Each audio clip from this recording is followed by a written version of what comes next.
Assalamualaikum warahmatullahi wabarakatuh. Alhamdulillahirabbil alamin wassalatu wassalamu ala asyrofil anbiya'i wal mursalin wa ala alihi wa sahbihi ajmain amma ba'd. Yang terhormat Bapak Kepala Sekolah SDN Manjung, yang saya hormati Bapak Ibu Guru SDN Manjung. Pertama-tama marilah kita panjatkan puji syukur kehadirat Allah Subhanahu wa taala dengan ucapan hamdalah bersama-sama. Alhamdulillahirabbil alamin. Karena pada pagi hari ini kita masih dapat berkumpul dalam keadaan sehat walafiat. Amin ya rabbal alamin. Yang kedua kalinya, sholawat serta salam semoga tetap tercurahkan kepada junjungan kita Nabi Muhammad sallallahu alaihi wasallam yang kita nantikan syafaatnya di yaumul kiamat. Amin ya rabbal alamin. Di sini saya sebagai pembawa acara dalam acara seminar dengan tema budaya positif akan membacakan susunan acara. Yang pertama pembukaan, dilanjutkan acara yang kedua sambutan kepala sekolah, dan acara berikutnya materi tentang seminar budaya positif, dan yang terakhir penutup. Untuk itu marilah kita buka acara seminar pada pagi hari ini dengan bacaan Al-Fatihah. A'udzubillahi minasyaitonir rajim. Alhamdulillah.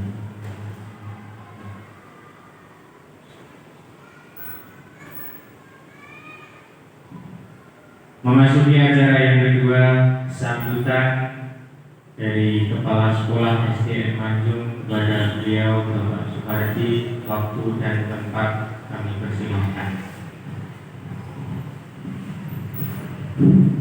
Assalamualaikum warahmatullahi wabarakatuh. Alhamdulillahirabbil alamin wassalatu wassalamu ala asyrofil mursalin wa ala alihi wa sahbihi ajmain. Amma ba'du.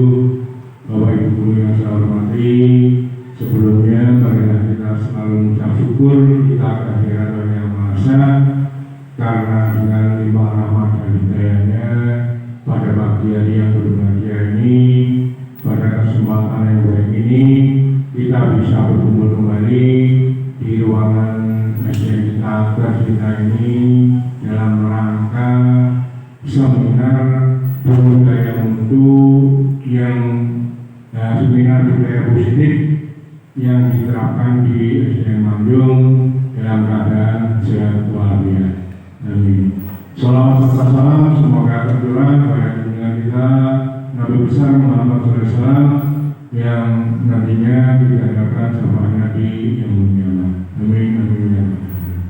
Bapak Ibu yang saya hormati, acara seminar yang akan dilakukan oleh Bu Nurindawati memang ini adalah suatu rangkaian kegiatan yang dilaksanakan oleh guru penggerak, di mana dalam setiap kegiatan nanti ada satu sesi, ada program yaitu mengenai seminar. Maka dari itu untuk hal ini nanti seminar akan dilaksanakan dan mudah-mudahan nanti Bu Indrawati bisa melaksanakan seminar ini mulai dari awal sampai akhir bisa berjalan lancar, baik, tidak ada suatu halangan apapun.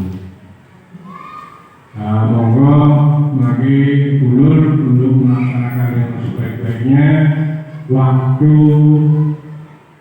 secukupnya ya saya silakan, dan harapkan nanti Bapak Ibu guru bisa mengikuti dari awal sampai akhir seminar yang dilaksanakan oleh guru ini. Oleh itu mungkin sedikit sambutan yang saya sampaikan. Akhirul alam, wassalamualaikum warahmatullahi wabarakatuh.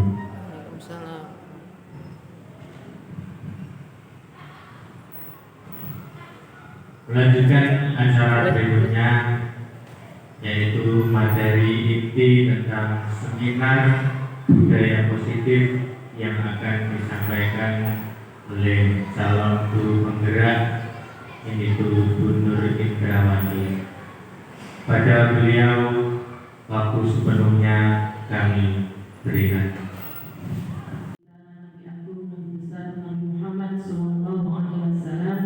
Yang kita nantikan syafaatnya nanti di yaumul qiyamah. Saya di sini akan menyeminarkan tentang budaya positif. Ini sebagai bukti bahwa saya sudah menyelesaikan modul 1.4, yaitu berupa aksi nyata. Untuk yang pertama, saya akan menyampaikan hal ini.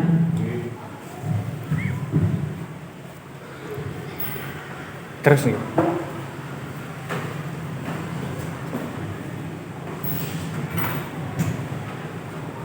Untuk perkenalan bahwa saya Bu Nur Indrawati, calon guru penggerak angkatan 7 dari Kabupaten Magetan, sebagai instruktur fasilitator saya yaitu Bapak Isman, dan pengajar praktik saya yaitu Bapak Warsito. Untuk tujuan pembelajaran dari budaya positif ini, yaitu kita akan belajar tentang apa itu budaya positif dan bagaimana cara memahami tentang konsep-konsep dalam modul budaya positif.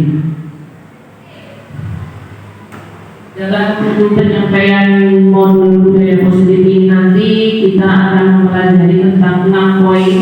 Yang pertama yaitu disiplin positif, yang kedua teori motivasi, hukuman, penghargaan, dan restitusi, yang ketiga keyakinan kelas, yang keempat tentang kebutuhan dasar manusia dan dunia berkualitas, yang kelima yaitu 5 posisi kontrol kita sebagai pendidik, dan yang terakhir yaitu segitiga restitusi.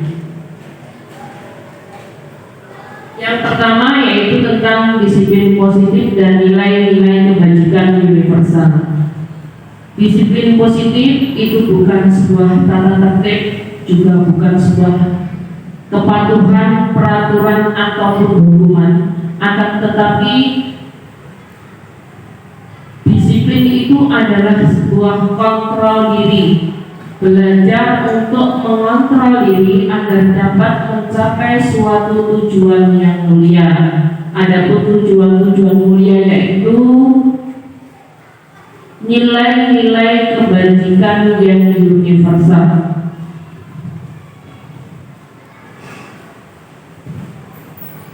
Satu contoh nilai-nilai kebajikan universal yaitu profil pelajar Pancasila. Baik, kita lanjutkan. Yang pertama, dalam pembelajaran kita harus menerapkan budaya merdeka. Jadi anak-anak harus merasa merdeka tanpa ada tekanan dan juga apa itu namanya, tanpa adanya tekanan. Intinya merdeka secara fisik, merdeka secara hati dan batin, dan anak dalam mengalami pembelajaran itu sangat menyenangkan. Yang kedua yaitu pembelajaran kita harus sesuai dengan kodrat alam dan kodrat zaman, di mana kodrat alam itu disesuaikan dengan pembelajaran di mana di daerah pegunungan, di mana di daerah pedesaan, di mana daerah pesisir pantai jelas berbeda. Itu yang dimaksud dengan disesuaikan dengan kodrat alam. Kalau kodrat zaman, zaman Hindia Belanda, zaman kemerdekaan, Orde Baru, dan sekarang jelas berbeda. Kita sendiri era 20-an dengan abad 21 ini jelas berbeda. Jadi pendidikan itu selalu berkembang sesuai dengan kodrat alam dan kodrat zamannya. Jadi kita mengikuti perkembangan dengan media-media online, baik SMS, sekarang banyak sekali media pembelajaran online. Yang berikutnya bahwa kita sebagai pendidik itu menghamba kepada anak. Maksudnya menghamba ini bagaimana? Apakah kita harus manut dengan anak? Bukan. kita memberi kesempatan yang luar biasa kepada anak untuk mengembangkan bakat dan minatnya.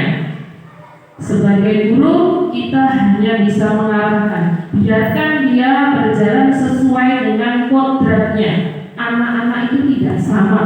Jadi ada anak yang berkemampuan di atas rata-rata, ada anak yang di bawah kemampuan.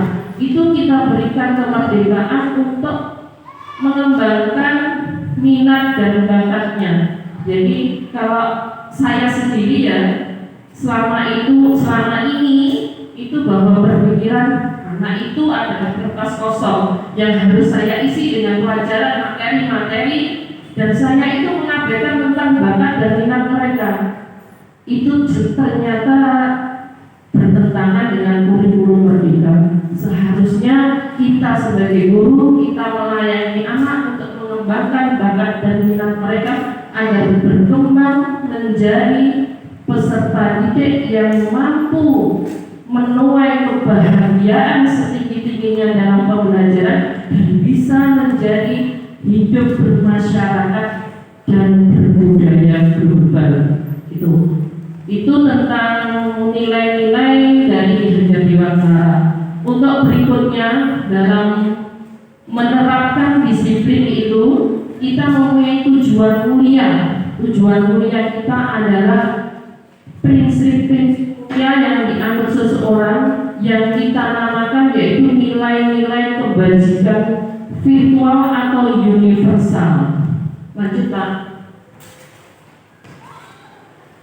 Ini saya ambil salah satu contoh dari nilai-nilai kebajikan universal yang dianut di seluruh dunia, itu luar biasa banyak sekali. Saya mengambil salah satu contoh dari nilai kebajikan universal, yaitu nilai yang tertanam pada profil pelajar Pancasila.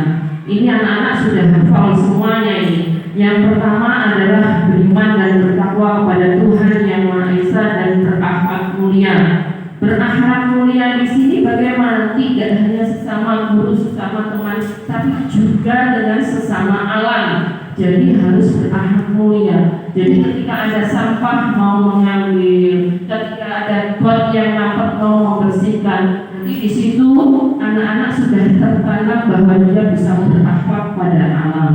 Tentunya kalau berakhlak pada manusia harus jauh lebih bisa lagi, karena peserta didik kita sebagai makhluk sosial yang tidak bisa hidup sendiri.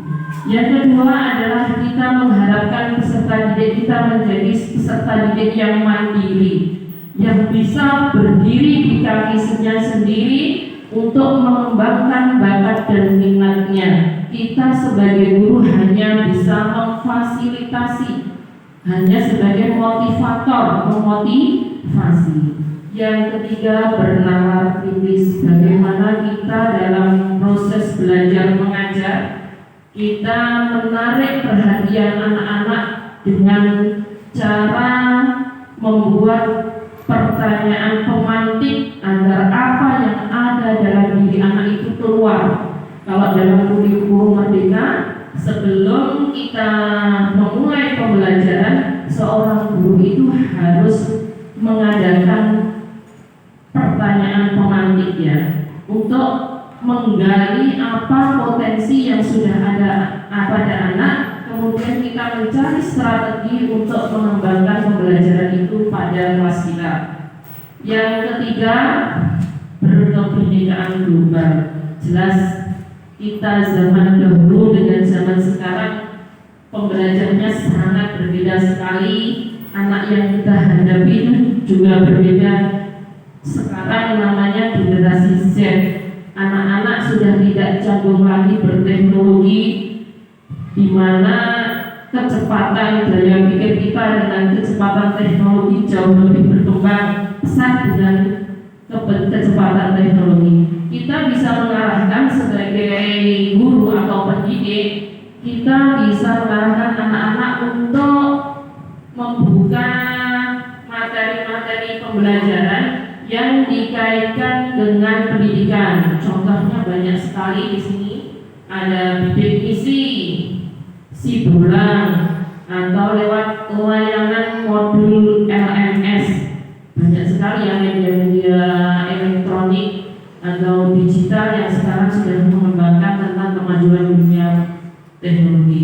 Yang kelima, bergotong royong. Kita sebagai warga negara Indonesia tidak bisa lepas dari bergotong royong karena itu sudah menjadi darah daging kita.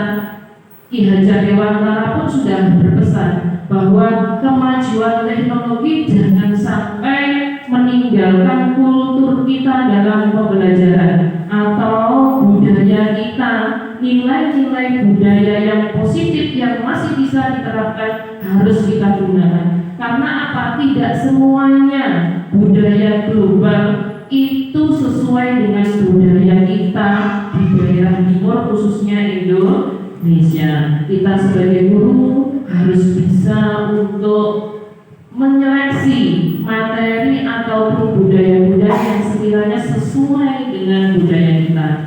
Yang terakhir yaitu kreatif.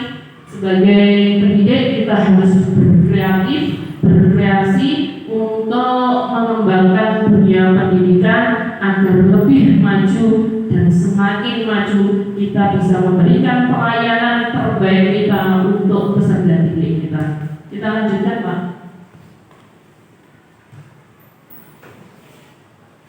Budaya positif yang akan kita lakukan itu bertujuan untuk membentuk murid-murid yang berkarakter, berdisiplin, santun, jujur, dan peduli, bertanggung jawab, dan mau sebagai pembelajar sepanjang hayat. Maksudnya bagaimana? Kita lewat budaya positif ini kita akan mencetak generasi yang berkarakter, berdisiplin, yang tidak kalah penting yaitu pembelajar sepanjang hayat. Jadi sebagai seseorang bahwa ilmu itu terus berkembang, kita harus mau membuka diri untuk berkembang, untuk mengembangkan kompetensi kita, untuk memberikan pelayanan yang terbaik buat peserta didik kita. Budaya positif ini diciptakan untuk apa? Bahwa kita menciptakan budaya positif ini sebagai kepentingan yang mendukung dan menghayati menerapkan nilai-nilai kebajikan yang kita sepakati bersama. Dalam menciptakan budaya positif ini kita tidak bisa berdiri sendiri. Kita harus bekerja sama dalam satu warga sekolah bersama-sama untuk menciptakan budaya positif, mulai dari peserta didik, semua dewan guru dan juga bapak kepala sekolah, semuanya harus bekerja sama untuk menciptakan budaya positif ini. Kita lanjutkan, Pak. Berikutnya yaitu tentang teori motivasi, hukuman, penghargaan, dan respon. Baik Bapak Ibu semuanya, kita lanjutkan materi kita tentang motivasi dan perilaku manusia. Jadi ketika manusia itu berbuat sesuatu, berarti dia mempunyai motivasi. Nah, orang yang melakukan sesuatu itu mesti memiliki motivasi. Salah satunya yaitu yang pertama adalah menghindari ketidaknyamanan atau hukuman. Yang kedua, untuk mendapatkan imbalan atau penghargaan dari orang lain. Yang ketiga, untuk menjadi orang yang mereka inginkan dan menghargai diri sendiri dengan nilai-nilai mereka percaya. Biasanya peserta didik kita jika melakukan sesuatu itu mesti mempunyai motif. Nah, motif itu mungkin dari salah satu yang tertera dalam 3 hal ini. Yang kedua yaitu tentang hukuman dan penghargaan. Hukuman itu bersifat tidak terencana atau tiba-tiba. Anak atau murid kita tidak tahu apa yang akan terjadi. Hukuman bisa berupa fisik maupun psikis, bisa berupa perbuatan ataupun kata-kata. Solusinya adalah yang ketiga, yaitu sebuah restitusi. Ini adalah proses menciptakan kondisi bagi murid atau peserta didik kita untuk memperbaiki kesalahan mereka, sehingga mereka bisa kembali pada kelompok mereka dengan karakter yang lebih kuat. Restitusi juga merupakan proses kolaboratif yang mengajarkan kepada murid kita untuk mencari dari solusi apa yang mereka lakukan, membantu murid kita berpikir tentang seperti apa yang mereka inginkan dan bagaimana mereka harus memperlakukan orang lain. Lanjut.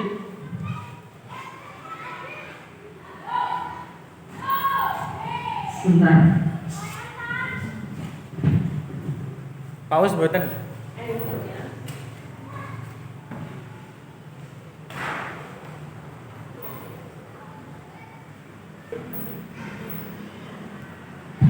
Baik, untuk selanjutnya yaitu tentang pembuatan keyakinan kelas. Dulu kalau di kurikulum Merdeka kita mengenal dengan kesepakatan kelas itu dari mulai dari calon guru penggerak angkatan 1 sampai 4 itu istilahnya kesepakatan kelas. Tapi mulai calon penggerak 6, 7, 8 sekarang istilahnya bukan kesepakatan kelas lagi, tapi dirubah menjadi sebuah keyakinan kelas. Kenapa menjadi keyakinan kelas? Kalau kesepakatan itu hanya sekedar kesepakatan, tapi kalau keyakinan itu diyakini dari satu kelas dan diyakini dari dalam hati.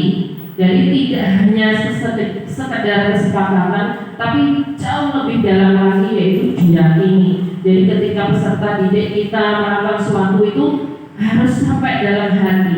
Apa efeknya yang akan terjadi? Untuk membuat sebuah keyakinan kelas kita melalui 7 tahapan. Yang pertama adalah kita mulai dari mempersilahkan murid-murid kita atau peserta didik kita mencurahkan pendapat tentang peraturan yang perlu disepakati dalam satu kelas. Ketika sebuah peraturan itu sudah disepakati dalam satu kelas, nanti insya Allah anak-anak akan sadar karena mereka dilibatkan langsung dalam membuat sebuah peraturan. Yang kedua, kita sebagai pendidik bisa mencatat atau merekam semua apa yang menjadi unek-unek atau menjadi curahan hati peserta didik kita yang akan selanjutnya nanti disepakati. Lanjut.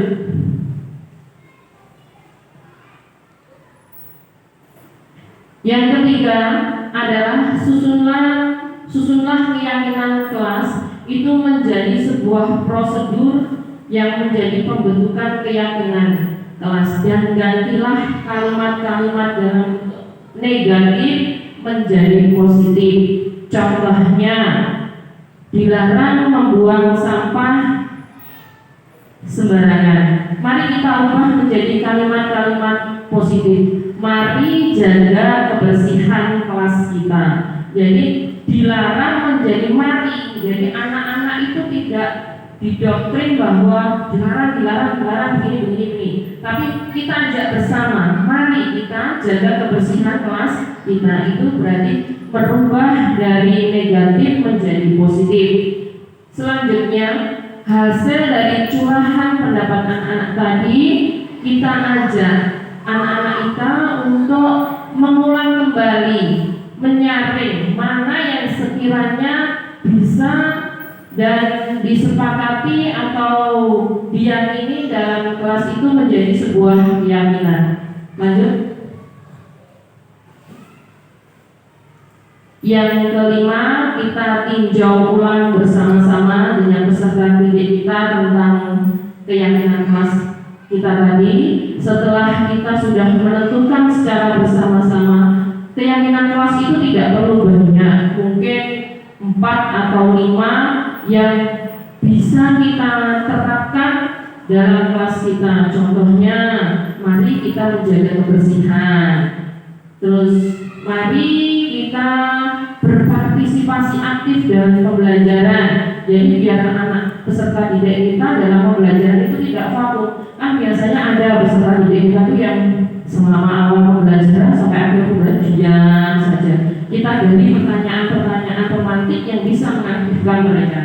Yang keenam yaitu meninjau ulang dari apa yang sudah disepakati atau diyakini tadi, dan kita meminta persetujuan dari warga kelas. Kalau kita dalam kelas, kalau itu memang kesepakatan sekolah, berarti meminta persetujuan dari warga sekolah agar itu menjadi sebuah kesepakatan kelas atau kesepakatan sekolah. Termasuk ini bisa kita mendatangkan wali murid kalau memang itu tentang kesepakatan sekolah. Kalau kesepakatan kelas ya cukup kita dengan anak-anak kita dalam satu kelas. Lanjut. Yang terakhir, keyakinan kelas atau keyakinan sekolah ini kita tempelkan di dinding. Kalau memang keyakinan kelas ya kita tempelkan dalam dinding kelas karena itu merupakan sebuah keyakinan kelas. Kalau keyakinan sekolah bisa kita tempelkan di tempat strategis agar anak-anak atau peserta didik kita bisa untuk melihat dan memudahkan mereka untuk melihat dan memahami. Ini tentang prosedur pembuatan keyakinan kelas. Lanjut.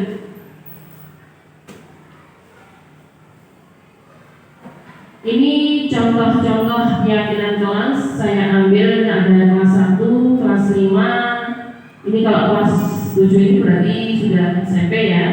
Ini jadi di sini tidak ada kata-kata yang beralur negatif dilarang, itu tidak ada. Tapi ini sudah menggunakan kata-kata yang bernilai positif agar membangun motivasi peserta didik kita untuk selalu melaksanakan.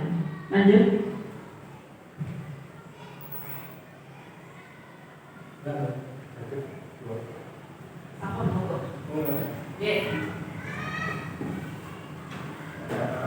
Dalam melakukan sebuah sesuatu itu kita memang didasari sebuah kebutuhan. Jadi ini ada kebutuhan manusia dan dunia berkualitas. Jadi ketika peserta didik kita melakukan suatu tindakan yang menurut kita itu bukan tindakan disiplin, berarti mereka mempunyai motivasi atau mempunyai ada salah satu dari kebutuhan dasar mereka tidak terpenuhi. Lanjut. Ini ada sebuah kasus yang kita amati bersama. Ibu Ambar itu adalah guru wali kelas 2 di SD Pelita Hati, sedang bingung menghadapi ulah salah satu murid di kelasnya yang bernama Doni. 10 menit selesai. Kesimpan ya Pak. Baik, kita lanjutkan Bapak Ibu semuanya. Ini untuk selanjutnya ini untuk mencukupi 5 kebutuhan dasar peserta didik kita dalam melakukan hal sesuatu, mesti dia mengalami ada salah satu dari kebutuhan dasarnya itu tidak terpenuhi. Kita ambil contoh ini sebagai pertanyaan pemantik. Ibu Ambar itu wali kelas 2 di SD Pelita Hati sedang bingung menghadapi ulah salah satu murid di kelasnya yang bernama Doni. Beberapa anak di kelas 2 telah datang padanya dan mengeluhkan Doni yang seringkali meminta bekal makan siang mereka dengan paksa. Jika Anda menghadapi situasi seperti Ibu Ambar ini, apa yang akan Anda lakukan? Menurut Anda, kira-kira apa alasan Doni melakukan hal itu? Mari kita pelajari bersama apa yang mendasari perilaku Doni ini. Mungkin ada salah satu dari kebutuhan dasarnya tidak terpenuhi. Lanjut. Yang pertama adalah tentang kebutuhan dasar bertahan hidup. Semua manusia pasti ini ingin memenuhi tentang kebutuhan bertahan hidup. Karena untuk survivalnya, untuk kelangsungan hidupnya itu kita harus memenuhi kebutuhan ini. Nah, kebutuhan ini tentang apa? Mungkin kesehatan, rumah, makanan, dan kebutuhan biologis lainnya, serta kebutuhan komponen psikologis. Lanjut. Baik, untuk kebutuhan kasus Doni tadi, mungkin yang mendasari Doni kalau itu pun berkaitan dengan kebutuhan hidup untuk keberlangsungan hidup. Mungkin kalau di rumah dia tidak disediai oleh orang tuanya berupa bekal makanan atau makanan. Jadi ketika tiba di sekolah, dia meminta pada teman-temannya untuk meminta makanan. Mungkin salah satu faktornya yaitu satu, kurangnya tentang kebutuhan hidupnya tidak terpenuhi. Yang kedua adalah kasih sayang dan rasa diterima. Kebutuhan ini adalah kebutuhan secara psikologis untuk rasa disayangi. Jadi anak peserta didik kita itu memang butuh sekali rasa sayang, ya, di sekolah ataupun di rumah. Tentang kasus Doni tadi, mungkin bisa juga di rumah atau di sekolah rasa kasih sayang dan yang dicurahkan itu kurang. Jadi mungkin dari orang tuanya juga kurang. Jadi dia membutuhkan perhatian ketika di sekolah. Jadi meminta teman-temannya untuk makanannya. Lanjut.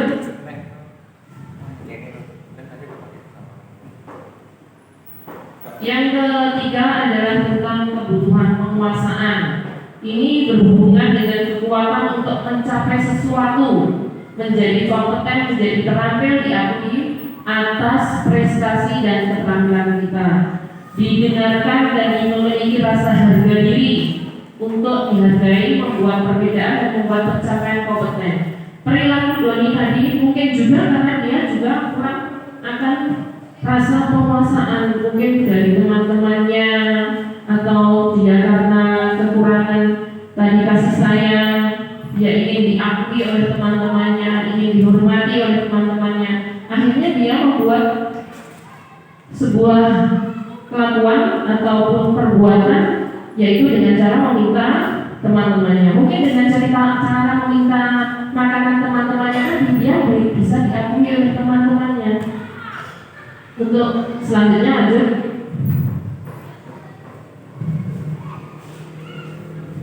Empat, yaitu tentang kebutuhan kebebasan. Jadi anak-anak kita juga perlu sebuah kebebasan. Kebebasan adalah kebutuhan akan kemandirian, otonomi dan memiliki pilihan dan mampu mengendalikan arah hidup seseorang. Anak-anak dengan kebutuhan kebebasan yang tinggi menginginkan pilihan mereka perlu banyak bergerak, suka mencoba-coba, tidak terlalu terpengaruh dengan orang lain dan senang mencoba hal-hal yang baru dan menarik. Untuk kasus Doni tadi bisa juga karena orang tuanya mungkin menyediakan menu yang sama saja setiap hari. Bisa juga seperti itu. Jadi dia menemukan kebebasan dengan melihat menunya teman-temannya yang beraneka ragam. Mungkin dia menginginkan kebebasan. Kebutuhan akan sebuah pilihan. Lanjut.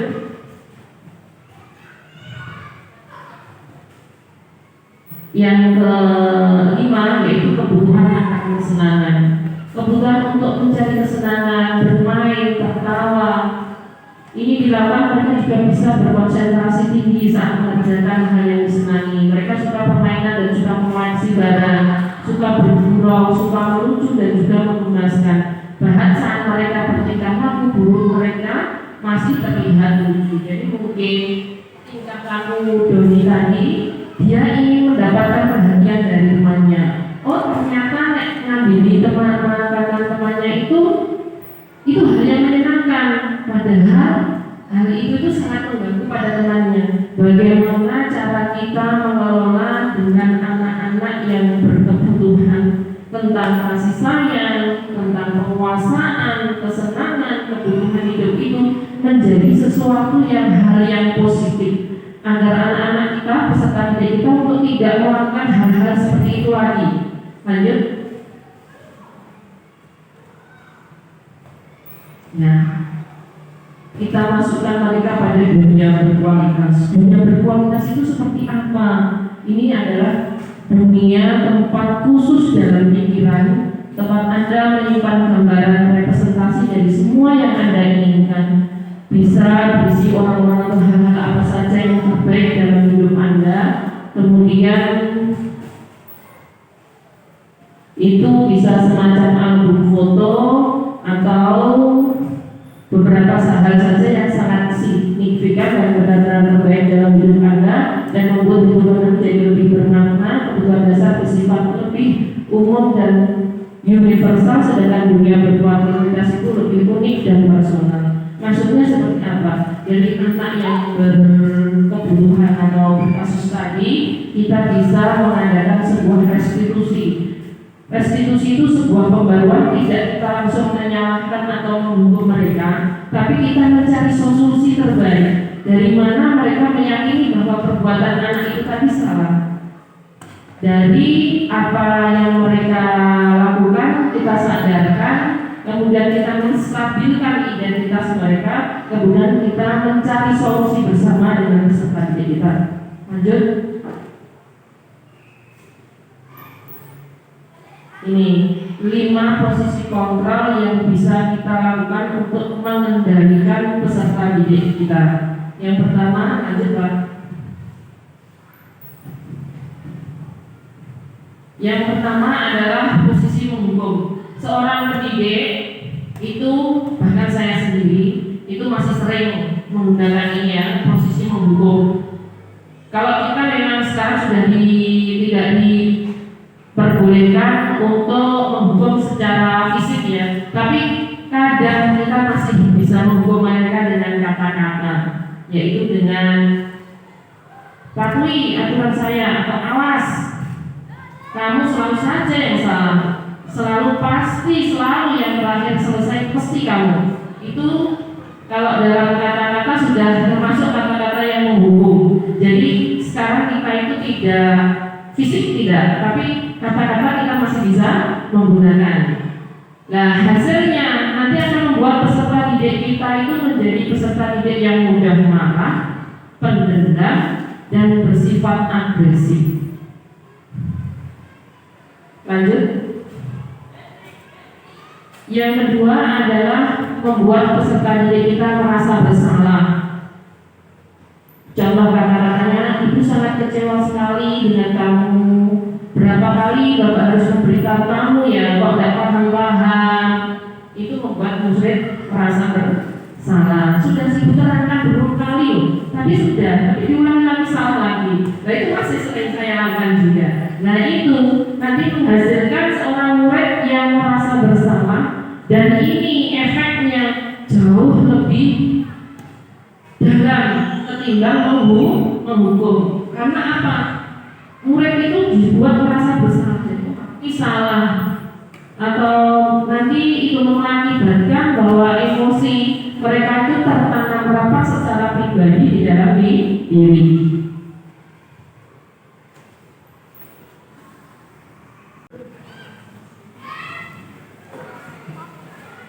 Baik, kita lanjutkan. Ini tadi sudah ya untuk merasa bersalah. Lanjut, Pak.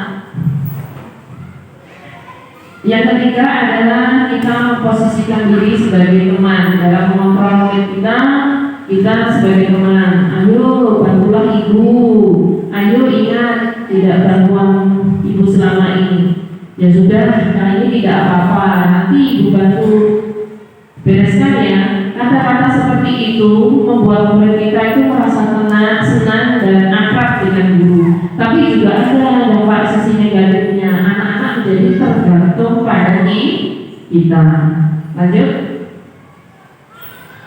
Yang keempat, yaitu kita posisikan sebagai kita pemantau anak-anak. Peraturannya apa? Apa yang telah kamu lakukan? Sanksi dan konsekuensinya apa? Dari sini akan menghasilkan murid memahami konsekuensi yang harus dijalankan karena telah melanggar salah satu peraturan di sekolah.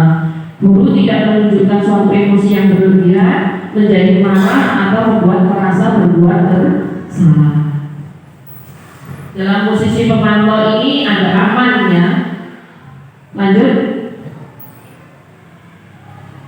Yang kelima adalah memposisikan kita sebagai seorang manajer.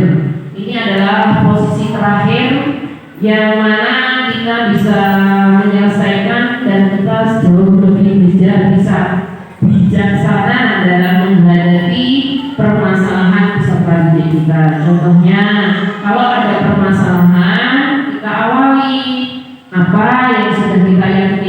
kelas. Apakah perbuatanmu itu sudah sesuai dengan keyakinan kelas kita? Kalau memang mereka melanggar, pasti mereka akan menyadari, karena keyakinan kelas tadi sudah kita bentuk. Jadi ketika dia melanggar, mereka akan meyakini. Terus jika kamu meyakininya, apakah kamu bersedia untuk memperbaikinya? Jika kamu memperbaikinya, hal ini menunjukkan apa tentang dirimu? Apa rencana untuk memperbaiki hal ini? Jadi ketika ada permasalahan atau persoalan dengan peserta didik kita, posisi yang paling aman dari kelima posisi tadi mungkin sebagai penghukum, membuat merasa bersalah, sebagai teman, atau sebagai pemantau, dan yang kelima adalah sebagai manajer. Posisi inilah yang paling aman, karena kita bisa mengembangkan peserta didik kita sesuai dengan kondisi dan budaya positif, yaitu kita sadarkan peserta didik kita dari keyakinan kelas yang kita buat. Kemudian kita berikan kesempatan seluas-luasnya untuk peserta didik kita untuk memperbaiki apa yang telah mereka lakukan yang disesuaikan dengan keyakinan kelas tadi. Lanjut. Yang ini terakhir ya, tentang segitiga restitusi. Di sini adalah bagaimana cara kita menerapkan budaya positif di dalam kelas atau di dalam sekolah kita agar berjalan sesuai dengan apa yang sudah menjadi tujuan pendidikan menurut Ki Hajar Dewantara, yaitu kita mengantarkan peserta didik kita untuk mencapai kebahagiaan yang setinggi-tingginya dan bisa berkolaborasi dengan masyarakat, bisa hidup berdampingan dan berbudaya global. Ini segitiga restitusi. Ini lanjut Pak. Dalam segitiga restitusi tadi ada 3 hal. Yang pertama adalah menstabilkan identitas. Bagaimana cara kita mengubah murid yang merasa gagal itu menjadi murid yang merasa sukses dengan kalimat-kalimat yang membangun mereka, bukan hanya sekedar menyalahkan, tapi membangun motivasi mereka. Lanjut. Jika kita mengalami atau ada murid kita yang melakukan sesuatu hal, itu bisa kita selesaikan untuk menstabilkan identitas mereka dengan kata-kata seperti ini. Berbuat salah itu tidak apa-apa, pun juga pernah berbuat salah. Tidak ada manusia yang tidak pernah bersalah. Tidak ada manusia yang sempurna. Bu guru juga pernah melakukan kesalahan seperti itu. Kita bisa menyelesaikan ini. Bapak Ibu tidak tertarik mencari siapa yang salah, tapi bagaimana kita bersama-sama mencari solusi. Kamu berhak merasa begitu. Apakah kamu sedang menjadi teman yang baik buat dirimu sendiri? Ini adalah contoh-contoh kalimat yang menstabilkan identitas anak. Jadi ketika anak melakukan sesuatu, kita bangun motivasi dari diri mereka untuk berani mengungkapkan apa yang membuat alasan mereka melakukan sesuatu itu. Mesti ada, karena kita sudah mempelajari tadi 5 kebutuhan dasar. Ketika anak melakukan sesuatu, berarti ada salah satu dari 5 kebutuhan tadi yang tidak terpenuhi. Lanjut. Yang kedua adalah sisi 2, validasi dan tindakan yang salah. Setiap tindakan yang dilakukan dengan suatu tujuan memenuhi kebutuhan dasar itu mesti mendasari sebuah tindakan. Kita bisa menemukan cara-cara paling efektif untuk memenuhi kebutuhan tersebut. Bisa kita lakukan dengan mengungkapkan kalimat-kalimat seperti ini. Lanjut. Nah, setelah kita menstabilkan identitas, kita mencari solusi. Padahal kamu bisa melakukan yang lebih buruk dari ini ya. Kamu pasti punya alasan mengapa melakukan hal itu. Kamu patut bangga pada dirimu sendiri karena kamu telah melindungi sesuatu yang penting buatmu. Kamu boleh mempertahankan sikap itu, tapi kamu harus menambahkan sikap yang baru. Lanjut.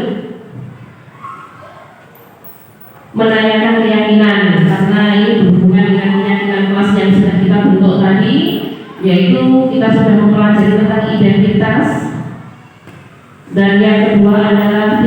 perilaku yang telah divalidasi.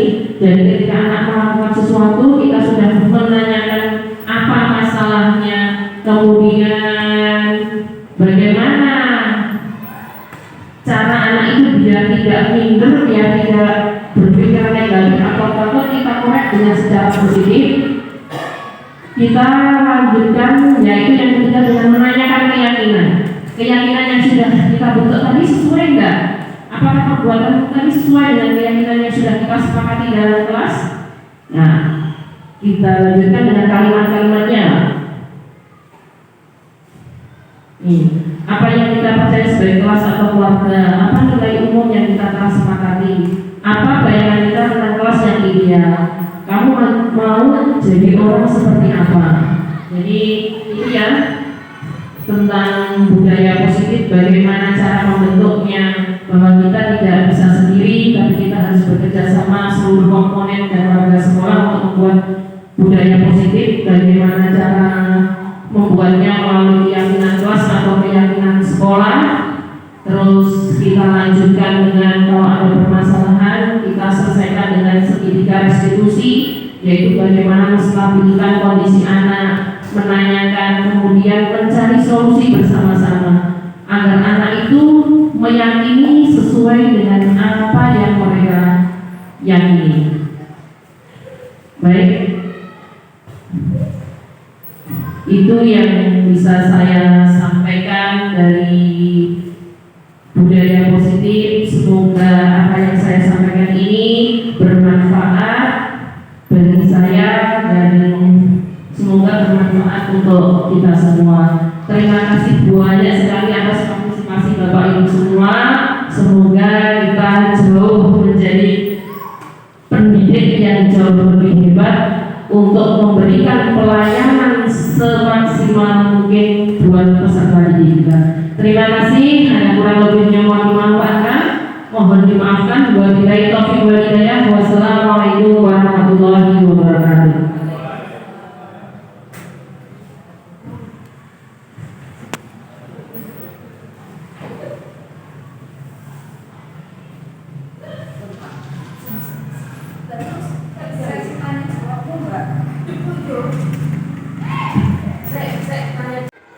Baik anak-anak, materi tentang perkalian pada hari ini apakah sudah paham?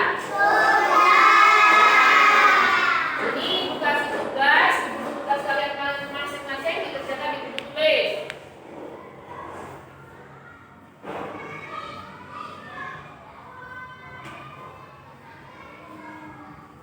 Empat nomor ini dikerjakan di buku tulisnya masing-masing. Ayo mulai dikerjakan. Zara, kamu nyontek gak? Enggak, iya, tidak, tidak.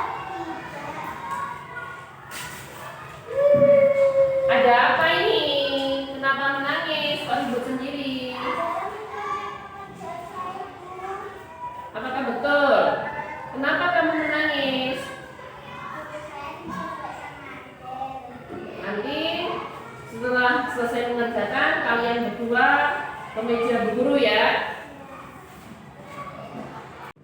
Adel, Zahra, kalian saya panggil tadi berdasarkan dari perbuatan kalian tadi yang terjadi di kelas. Kalian tahu alasannya kenapa dipanggil ke sini? Tahu. Nah, tadi kalian kenapa bertengkar? Adel, kenapa tadi bertengkar dengan Zahra? Karena Zara mencontek pekerjaan saya. Betul, Zahra menyontek pekerjaannya Adel. Kenapa kamu menyontek pekerjaannya Adel? Karena saya kurang bisa. Ya, kurang paham. Baik, kalian tadi sudah melakukan sebuah kesalahan. Semua orang itu pasti pernah berbuat salah.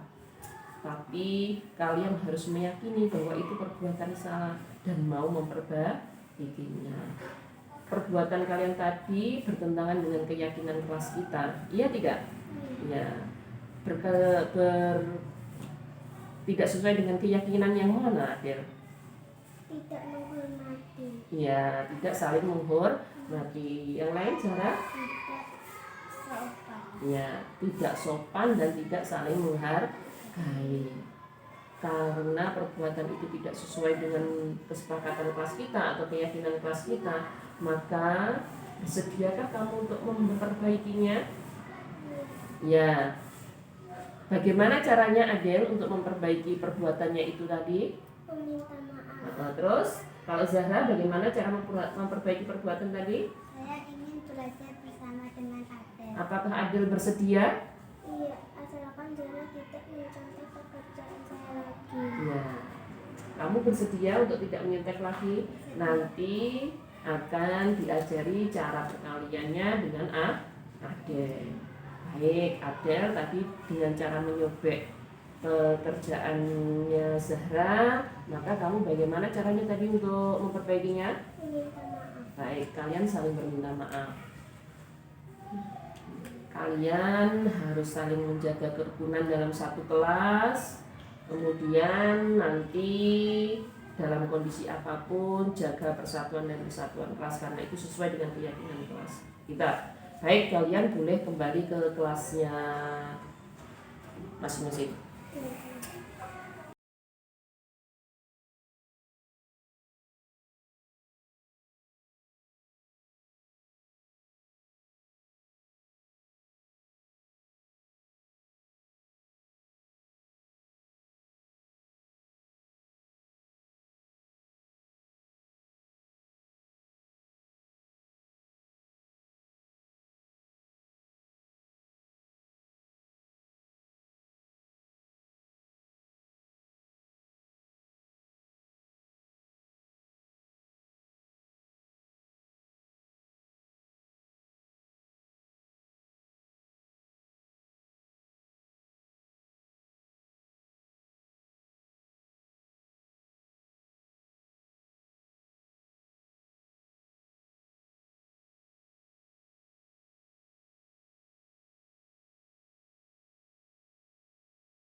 Baik Bapak Ibu semuanya, kita buka sesi tanya jawab. Mungkin dari Bapak Ibu semuanya ada yang mau bertanya?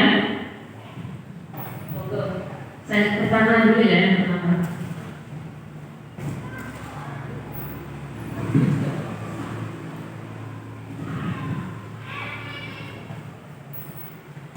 Pertanyaan dari saya adalah apa perbedaan antara tata tertib dan keyakinan keras? Karena menurut saya tata tertib dan keyakinan keras adalah sama-sama aturan yang harus dipatuhi dan dilaksanakan oleh murid dan warga sekolah. Terima kasih. Baik, terima kasih Bu Ayu atas pertanyaannya. Pertanyaan yang bagus sekali, sangat luar biasa. Ya. Pertanyaan adalah apakah perbedaan antara peraturan atau tata tertib dengan keyakinan kelas? Karena sama-sama mereka mematuhinya. Baik, kalau tata tertib atau peraturan itu biasanya sudah terbentuk ya.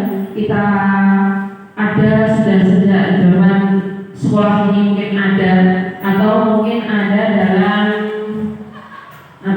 aturan yang sudah baku gitu ya. Tapi kalau keyakinan kelas ini dibuat berdasarkan kesepakatan kelas atau keyakinan kelas, kita buat berdasarkan peserta didik kita bersama-sama dengan peserta didik kita. Jadi peserta didik dilibatkan dalam pembuatan keyakinan kelas. Kalau peraturan biasanya kan peserta didik sudah terima jadi, tinggal hanya mematuhi saja. Tapi ketika nanti peserta didik dilibatkan untuk membuat keyakinan kelas, mereka akan merasa memiliki bahwa ini saya yang buat, berarti saya juga harus mematuhi. Seperti itu. Jadi kalau peraturan itu atau tata tertib itu sudah anak-anak terima jadi, intinya seperti itu. Kalau keyakinan itu dibuat bersama anak-anak. Jadi anak-anak bisa merasakan bahwa ini kita buat bersama. Jadi ketika kita memberikan konsekuensi dari tindakan mereka, akhirnya dia menyadari bahwa itu sudah melanggar dari keyakinan kelas yang mereka buat sendiri. Mungkin seperti itu Bu Ayu, sudah paham atau monggo? Sudah. Untuk pertanyaan berikutnya monggo. Ada? Oke, monggo Bu Ayu. Terima kasih Bu. Pertanyaan dari saya, untuk menciptakan disiplin positif di kelas atau di sekolah, strategi apa yang bisa kita lakukan sebagai guru? Baik. Terima kasih Bu Ami atas pertanyaannya. Pertanyaan yang bagus sekali karena ini sangat penting sekali ya.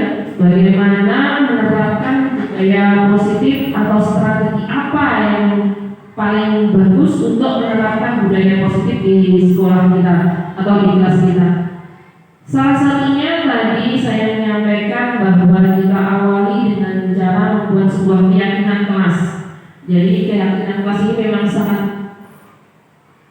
utama ketika kita ingin mendisiplinkan sekolah atau mendisiplinkan kelas, maka kita buat dulu sebuah keyakinan. Ketika keyakinan itu sudah terbentuk, kita tinggal kalau ada permasalahan itu kita tinggal mengembalikan saja kepada peserta didik kita.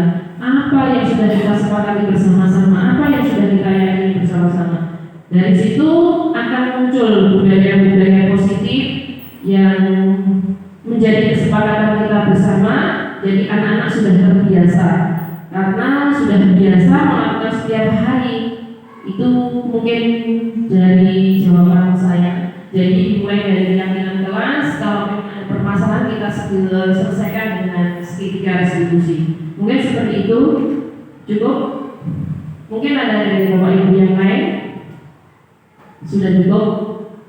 Ya, baik. Kita selesaikan, kita akhiri. Wabillahi taufiq wal hidayah. Wassalamualaikum warahmatullahi wabarakatuh.